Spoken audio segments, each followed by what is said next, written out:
Get into this video about King being stabbed in 1959 by Olaire, female. She stabbed him, almost assassinated him. 10 years before the assassination attempt. Let's go. Or even attacked during their lifetime. Civil rights icon Martin Luther King Jr. would be subject to the latter when he was stabbed in 1958. While the attack wasn't as shocking, considering the hate King received at the time, death threats and bricks being thrown through his home, the attacker came to the surprise of many. Izola Curry was the woman responsible for the assault with intentions to kill the activist. It is common knowledge that it is reported that Martin Luther King Jr. was assassinated in 1968 by gun wound while staying at a hotel in Memphis, Tennessee. But Izola Curry nearly 10 years earlier almost reversed the course of history forever. Many have questioned if her mental instability had to do with the crime, raising many more questions and creating theories on the topic for years to come. Through the stress and ups and downs Izola faced throughout the civil rights movement, struggling with her own personal issues, she's a prominent figure nonetheless, and her life as a whole is a story you should know. Izola Curry was born on June 14, 1916, in Adrian, Georgia, to a family of sharecroppers. The town was small and located roughly 100 miles from Savannah. As one of 8 children, money was scarce, and this led to Curry leaving school in the 7th grade in order to help support her family. Now, being so young and with very little experience outside of sharecropping as well, Curry would often find work as a housekeeper in order to contribute to her family. This would come after a move to New York City that saw the former housekeeper finding more work in her respective field. It was when work became scarce for Curry that issues began, as her hallucinations about the NAACP and Martin Luther King Jr. specifically began. It's your project, and yours. Curry would struggle looking for work, even taking trips back to Georgia to regroup before trying her luck in New York again multiple times over the years. On the eventful day that she would decide to attack Martin Luther King Jr., it was clear that Curry was prepared for a disaster and sure about MLK's involvement in actions against the country. It is possible that Curry was influenced by the rhetoric of J. Edgar Hoover, the director of the FBI. Hoover was sure that King was a communist and believed the message King was spreading was toxic and dangerous to America. On September 20th, 1958, Martin Luther King Jr. had made a trip to Harlem, New York for his book signing, for his book titled Stride Toward Freedom. Let's just imagine if King was still alive. Would King be in that movement out there now, y'all, fighting for them illegal migrants? Y'all think so? Yeah, I do. Right? And we ain't getting nothing done on our behalf. So, a communist. Make you think and wonder, right? Jesse Jackson, Al Sharptons, and all them house niggas out there bumping shoulders with these illegal migrants. So you know King would have been out there bumping his shoulders with them too. Facts, not fiction.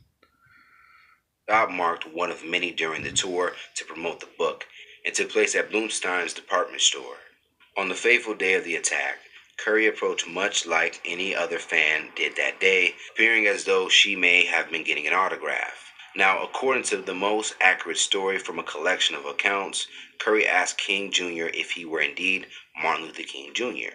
Upon hearing yes, the 42-year-old would plunge a 7-inch letter opener into the chest of the activist, much to the horror of bystanders. Following the attack, police were quick to the scene, detaining Curry before beginning a series of questioning, uncovering just how deep her plan went. Information from the Philadelphia Tribune reveals the immediate reaction of Curry to the police impending arrest, stating, when questioned by police at New York's 28th Precinct, she accused civil rights leaders of boycotting and torturing her, as well as causing her to lose jobs and forcing her to change her religion. Curry also suggested that dangerous connections were being forged between the civil rights movement and the Communist Party. Medical records would prove that Curry's mental health issues were extensive, and it is more likely that her outbursts and thoughts that went against reality made it nearly impossible for her to maintain employment. The questioning made the police weary of her mental state, as she yelled and slurred her words at times. After being formally charged, Curry responded saying that she would be charging Martin Luther King Jr. with being a communist, and she was convinced that he was a spy that had been assisting the other side. Another theory that was making Curry suspicious was that King Jr. had tortured her and purposely keeping her from her able to keep a job. Now Curry also had a pistol in her bra. She claimed to have bought a gun a year prior for $26, and despite having it on her at the time of the attack, mentioned she did not intend to shoot King. This weapon was to handle members of his team in the event that they retaliated once she had attacked. According to the When Harlem Saved a King documentary, after subsequently being found in such a state of insanity that she could not understand the attempted murder charge lodged against her, and as a result was incapable of aiding her defense. Curry was committed to the Matawan State Hospital for the criminally insane in upstate Fishkill, New York. With the stature of Martin Luther King Jr. as a preacher from the South, who had already been instrumental in actually helping black people on a national scale by the Montgomery bus boycott, the public was even more confused by the actions of Curry. After the commitment to the state hospital, the whereabouts of Curry would become relatively unknown as she essentially disappeared for the press for the next 40 years. Was she an as agent? She would go to another mental health hospital before. Was she an agent? Who hired her, y'all? That's the question. Who hired her? Because if they had it out for King, understand me? They had it out for King. And then 10 years later, he get assassinated. Who put a battery in her back? That's the question. Her eventual nursing home stay in Queens, New York. The official diagnosis from the psychiatrist was schizophrenia. For Curry, this was notable as the news covered the event widely beginning in November, just 2 months after the nearly history-changing assassination that King would famously reference just a day before his actual untimely assassination in 1968. The documentary highlights the reference from the "I've been to the mountaintop" speech, saying, several years ago, I was in New York City autographing the first book that I had written. And while sitting there autographing books, a demented black woman came up. King told the Mason Temple audience, before I knew it, I had been stabbed by this demented woman. I was rushed to the Harlem hospital. It was a dark Saturday afternoon. Benjamin that blade had gone Franklin through was when a X-rays Mason. revealed George Washington that the was tip a of Mason. the blade was on the edge of my aorta, the main artery. And Slave once that's holders. punctured, you drown in your own blood. That's the end of you. The crowd looked on in shock by the details, with some looking sad, remembering the fateful day when they heard of the news of King's stabbing.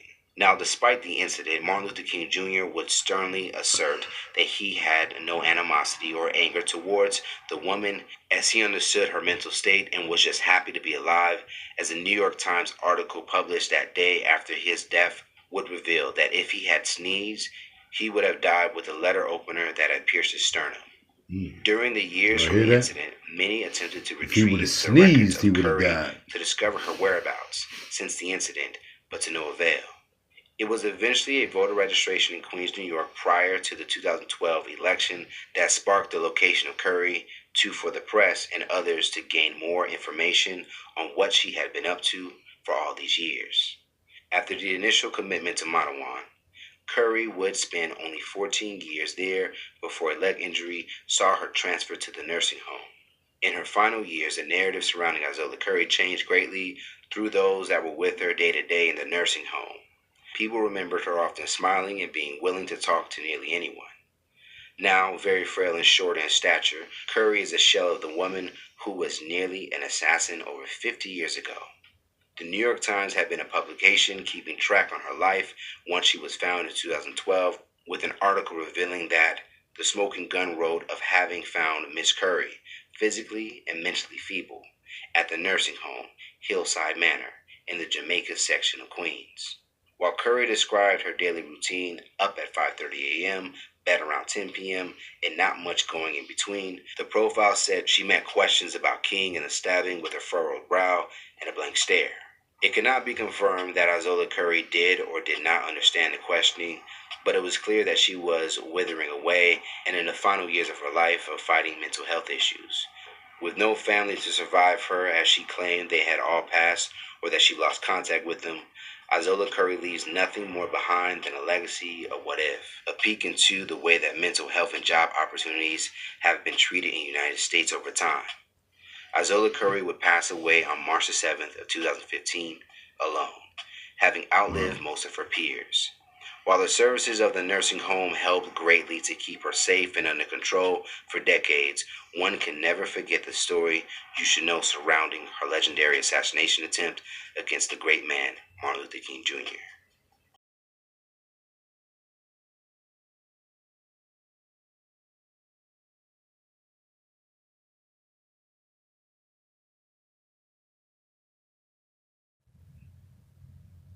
You saying Martin Luther King's mother was assassinated?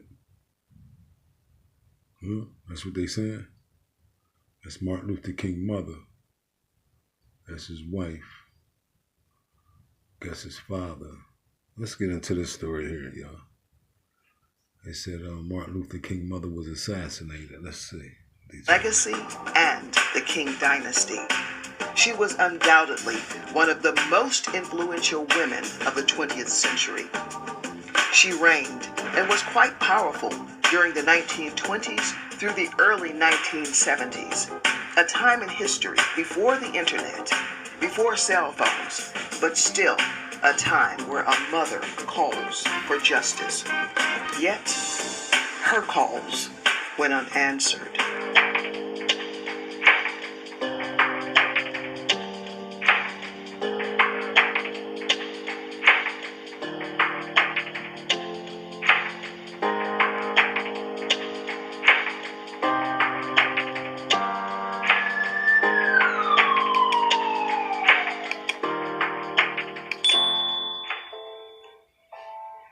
Today we'll shine light on the tragic case of Alberta Christine Williams King. Alberta. Atlanta, Georgia, often called the cradle of the civil rights movement, a city where tradition met change and where the fight for justice carved its path in history. By the 1970s, Atlanta stood at a crossroads, embodying both progress and pain. New growth brought opportunities and promise, yet the scars of segregation and inequality still cut deep, leaving many black communities trapped in the shadows of poverty. Yet To this still, day, goddamn. Atlanta thrived as a center of black excellence. So as we watch this video, what has changed since then to now? God damn it. We in a worse goddamn predicament than this. History here, y'all. Pay attention. Its politics, culture, education, and music inspired generations. A city where possibility and resilience lived side by side with struggle. Atlanta was a place where leaders emerged, where churches stood as anchors of strength and symbols of faith. From the pulpits of Atlanta, words of hope traveled the nation, and hymns of freedom became the soundtrack of a movement. Alberta Christine Williams was born on September 13, 1903 in Atlanta, Georgia. The only child of Reverend Adam Daniel Williams and Jenny Celeste Park Williams. Her father was the pastor of Ebenezer Baptist Church, a cornerstone of the Sweet Auburn community, located at 407 Auburn Avenue, a street once held by Fortune magazine as the richest Negro street in America. Growing up as the pastor's daughter, Alberta's life was deeply shaped by the church, grounded in faith and dedicated to community service. She carried those Christian values with her into every part of her life. In 1920, Alberta met a young minister named Michael King, and the two would begin dating. Both were committed to continuing their education, and by 1924, Alberta earned her teaching certificate from Hampton Normal and Industrial Institute, known today as Hampton University, before beginning her career as a teacher in Atlanta's local schools. On November 25, 1926, Alberta Williams married Michael King at Ebenezer Baptist Church. Since the local school board prohibited married women from teaching, Alberta was forced to give up her career. The young couple settled on the second floor of her parents' home, where they began raising their family. Their first child, Willie Christine King, was born in 1927, followed by Michael King Jr. in 1929 and Alfred Daniel King in 1930. After Alberta's father, Reverend Adam Daniel Williams, passed away in 1931, her husband, Reverend Michael King Sr., stepped into his role as pastor of Ebenezer Baptist Church. Alberta, meanwhile, shaped the church in her own way. In 1932, she founded and directed the Ebenezer Choir, while also continuing her education at Morris Brown College. Just a few years later, during a trip to Germany in 1934, Michael King Sr. was deeply moved by the story and teachings of Martin Luther, a German priest and the Protestant reformer. That's who Martin Luther King named after, y'all. This dude right here.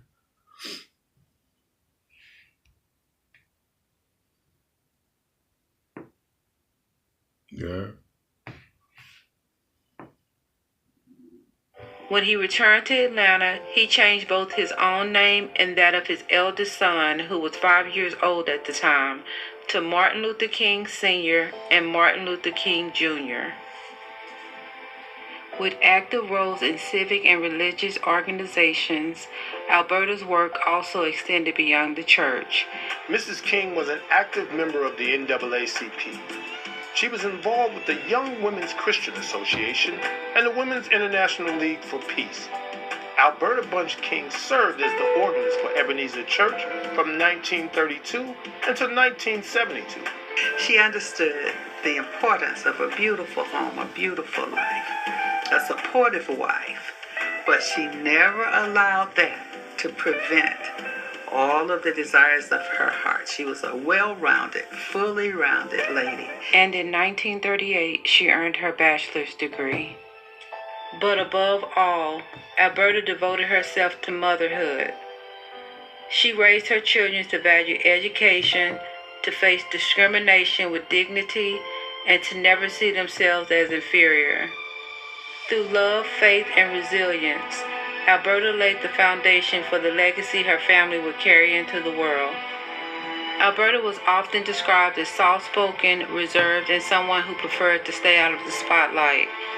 Yet during the 1950s and 1960s, as the civil rights movement played a steady role in supporting her son, Dr. Martin Luther King Jr.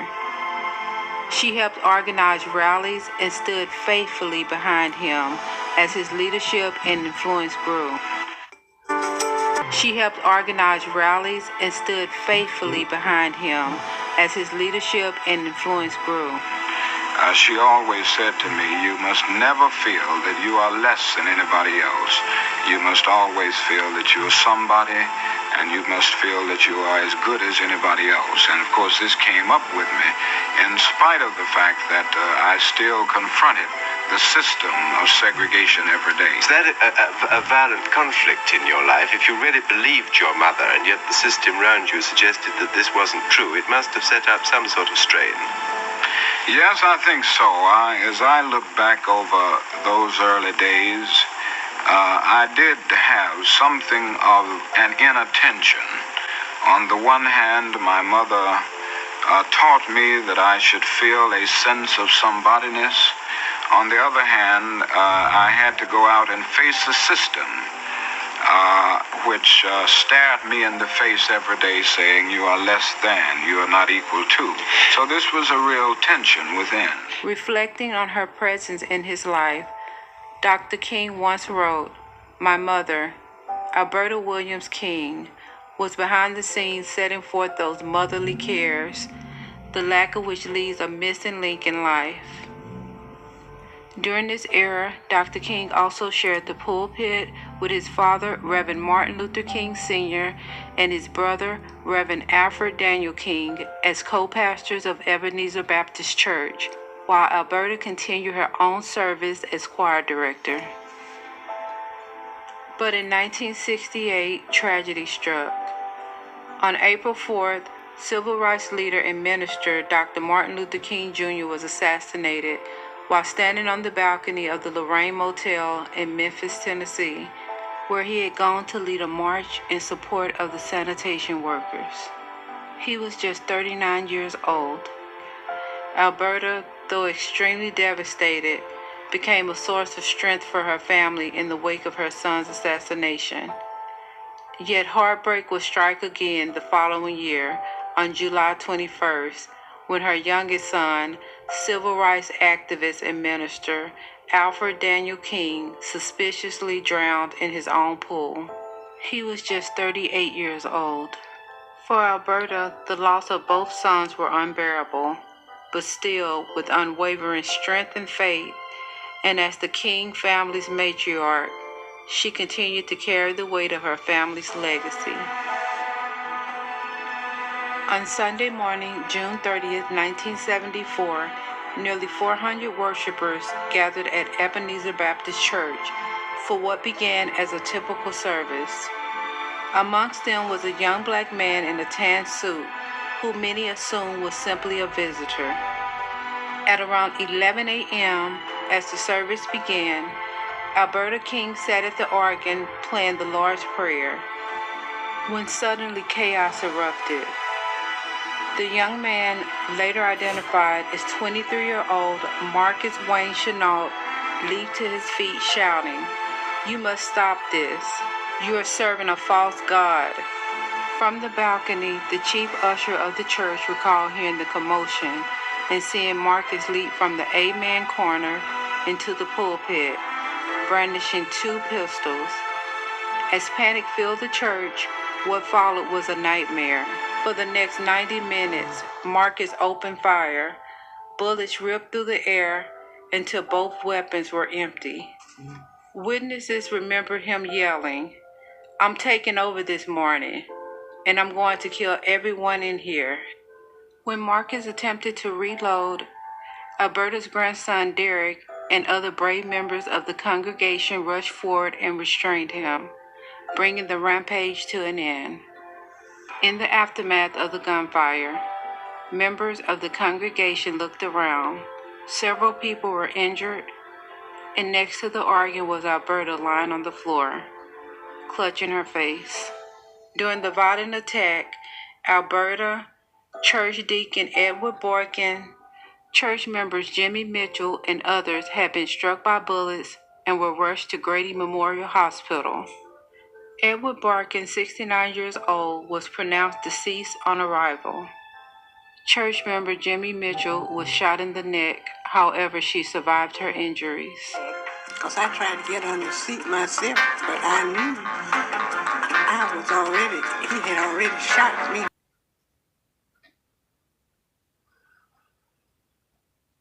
But I thought he shot me once, and he was right there by me. He might shoot me again, so I was trying to get under the seat to keep from getting killed. Alberta was gravely wounded by a gunshot to the right side of her face. She was described as barely alive when she reached the hospital. Moments later, Alberta Williams King would succumb to her injuries. She was 70 years old. The loss was unimaginable. 6 years after the assassination of her eldest son, Dr. Martin Luther King Jr., and only 5 years after the sudden passing of her youngest son, Reverend Alfred Daniel King, Alberta Christine Williams King was taken by violence. Reflecting on that day, her daughter Christine King Ferris wrote in her 2009 memoir titled "Through It All," "That Sunday was without question the worst day of my life. I thought I had made it through the worst days of my life. I was wrong." 23-year-old Marcus Wayne Chenault, who was subdued by members of the congregation, was arrested immediately for the shooting. Some nights I want a great... Was arrested immediately for the shooting. Marcus Wayne Chenault was born June 30th, 1951 in Winchester, Kentucky. His parents, Marcus and Henderly Chenault, were devout Baptists who regularly attended church, and for much of his youth, Marcus appeared to have lived a relatively normal life. The family later moved to Ohio, where he attended college for a time before dropping out. In 1973, Marcus encountered Hananiah Israel, born Stephen Holloman, a self-proclaimed spiritual teacher and black Hebrew Israelite preacher. Holloman rejected the New Testament denounced black civil rights leaders, and cast mainstream black ministers as corrupt and deceptive. Now considering Holloman his mentor, Marcus embraced these radical teachings and soon became consumed by hatred for Christianity. Desperate for recognition and acceptance, he compiled a list of prominent black ministers and civil rights figures as potential targets. Just 2 weeks before the shooting, Marcus intended to assassinate Reverend Jesse Jackson in Chicago, but he abandoned the plan at the last minute for reasons unknown. On June 29, 1974, he boarded a bus bound for Atlanta, carrying 2 pistols stolen from his father. The next morning, June 30th, on his birthday, he walked into Ebenezer Baptist Church. His original target, he later admitted, had been Reverend Martin Luther King Sr., but when he saw Alberta at the organ, he decided to shoot her instead because she was the nearest to him. Marcus would go on to say his actions was because he believed black ministers were a menace to black people. Although his attorneys pleaded insanity, the court ruled him to be competent to stand trial. Psychiatrists testified that he had been diagnosed with schizophrenia, yet on September 12, 1974, the jury found him guilty of first-degree unaliving. When Martin Luther King Sr. asked him directly why he unalived his wife, Marcus replied, "Because she was a Christian, and all Christians are my enemies." He was sentenced to be unalived by the electric chair, but the King family, firm in their opposition to capital punishment, advocated against his execution. In 1995, a judge commuted his sentence to life in prison. Only months later, on August 3rd, Marcus suffered a stroke. And on August 19, 1995, Marcus Wayne Chenault passed away at the age of 44. In 1980, the home of Alberta Christine and Martin Luther King Sr. was designated for preservation as part of the Martin Luther King Jr. National Historical Park. Community programs and memorial events at the national park titled Mother's Day Letter Writing, inspired by Martin Luther King Jr.'s letters to his mother, highlighting her enduring influence. A dedicated scholarship at Spelman College that support music majors is named in Alberta's memory. Martin Luther King Sr. passed away on November 11, 1984, at the age of 84. Willie Christine King Ferris passed away on June 29, 2023, at the age of 95. Alberta Williams King was one of those voices, steady, faithful, and unwavering. Her story reminds us that true legacies are not built on fame, but on love, sacrifice, and quiet strength. Though her name is not often spoken, without her, the story of the King family could never be told. To those who knew her, she was described as the hidden force behind her crusading sons and husband, and rightly so. Much like a gem, her strength was often unseen, but her value was beyond measure. Though her life ended in tragedy, her legacy continues to shine. So to Alberta Christine Williams King, and to so many women like her, thank you. No story is forgotten, no voice should go unheard. Rest in peace to Miss Alberta, Reverend Martin Sr., Miss Christine, Dr. Martin Jr., and Reverend Alfred King. Sending my deepest condolences and prayers to the family and friends.